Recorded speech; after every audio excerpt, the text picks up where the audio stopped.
ये आदमी इतना अमीर होने के बावजूद भी अपने एम्प्लॉइज को सैलरीज देने से मना कर रहा था। उसने तो जानबूझकर उन एम्प्लॉइज के सामने एक लग्जरी कार तक खरीद ली जो अपना बकाया मांगने आए थे। जब कोर्ट के एजेंट्स ने उसे याद दिलाया कि अगर उसने पेमेंट नहीं की तो उसके अकाउंट्स फ्रीज कर दिए जाएंगे और उसका नाम डिफॉल्टर लिस्ट में डाल दिया जाएगा, आदमी ने डिक्लेयर किया कि वो बिल्कुल ऐसा ही करना चाहता था। उसने तो यहाँ तक कि उन्हें उसके अकाउंट्स को जल्द से जल्द फ्रीज करने के लिए फोर्स भी किया, पर किसी को नहीं पता था कि वो ये सब खुद को प्रोटेक्ट करने के लिए कर रहा था। अपनी पिछली लाइफ में उसकी पत्नी ने अपने लवर के साथ मिलकर इलीगल फंड्स ट्रांसफर करने के लिए उसके अकाउंट्स का इस्तेमाल किया था। इसके बाद उसी ने उसे फंसा भी दिया था और उसे जेल भेज दिया। उसे 10 साल की जेल की सजा मिली थी और डिप्रेशन में आकर उसके पेरेंट्स एक के बाद एक दुनिया से चले गए थे। जहां तक उसकी पत्नी की बात थी, उसने जेल में उस पर नजर रखने के लिए गार्ड्स को घूस दी थी ताकि इस ड्रामे को दोबारा जीने से बचा जा सके। उसने जानबूझकर सैलरी देने से मना कर दिया था ताकि सिचुएशन और खराब हो जाए, ये उम्मीद करते हुए कि कोर्ट उसके अकाउंट्स फ्रीज कर दे और उसकी पत्नी का प्लान फेल हो जाए। लगभग 5 बज रहे थे। अपनी पिछली लाइफ में इलीगल फंड्स 5:30 बजे ट्रांसफर हुए थे, इसलिए उसने फिर से उन एजेंट्स को प्रोवोक करना शुरू कर दिया। मुझ पर इतना उधार है और तुम लोग अभी भी कुछ नहीं कर रहे हो, क्या तुम लोग मेरे डिनर पर बुलाने का वेट कर रहे हो? इरिटेट होकर एजेंट्स ने तुरंत उसके सारे अकाउंट्स फ्रीज करने का डिसाइड किया। ठीक उसी वक्त उसके पेरेंट्स भागते हुए वहां आ गए। इस सबसे अनजान उन्हें लगा कि उनका बेटा बस सैलरी देने से मना कर रहा है और उन्होंने उससे जल्द से जल्द मैटर सॉल्व करने की मिन्नतें की, पर उन्होंने जो भी कहा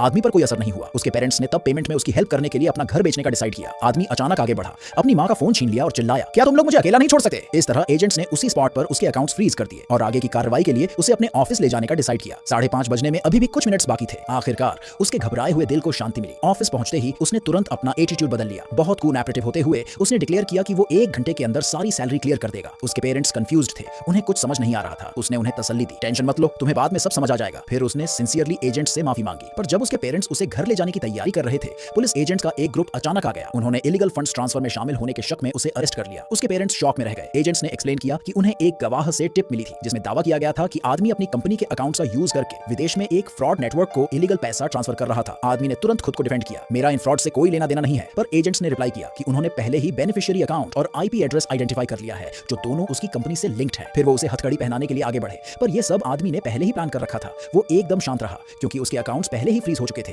तो कोई ट्रांसफर हो ही नहीं पाया था। उसी वक्त उसके पेरेंट्स फिर से भाग कर आए, ये कहते हुए कि ये कोई मिसअंडरस्टैंडिंग होगी। पर तभी उसकी पत्नी जर्नलिस्ट के एक ग्रुप के साथ आ गई और कैमरों के सामने उसे बदनाम करने लगी। उस पर विदेश में एक फ्रॉड ऑर्गेनाइजेशन के लिए पैसा ट्रांसफर करने का इल्जाम लगाते हुए उसने डिक्लेयर किया कि वो आज इंसाफ दिलाने के लिए ऐसा कर रही है। उसके पेरेंट्स तब समझ गए कि ये उनकी प्यारी बहू ही थी जिसने उसे फंसाया था। उसकी मां ने परेशान होकर उसकी पत्नी को पकड़ा और उससे पूछा, तुमने इसे क्यों फंसाया? पर उसने उसे रूखेपन से दूर धकेल दिया, सिर्फ इसलिए क्योंकि वो मेरा पति है, मैं उसे डूबने नहीं दे सकती। बगल में उसके लवर ने उसके सेंस ऑफ जस्टिस की तारीफ की और उसे गले भी लगा लिया, आदमी से कहते हुए कि वो टेंशन ना ले, एक बार वो जेल चला जाए तो वो उसकी कंपनी और उसकी पत्नी का बहुत अच्छे से ख्याल रखेगा। पर आदमी ने अचानक डिक्लेयर किया, मुझे कुछ कहना है, मेरे पास प्रूफ है कि ये मैं नहीं हूं। क्या तुम्हें पक्का यकीन है कि मैं ही जेल जाने वाला हूं?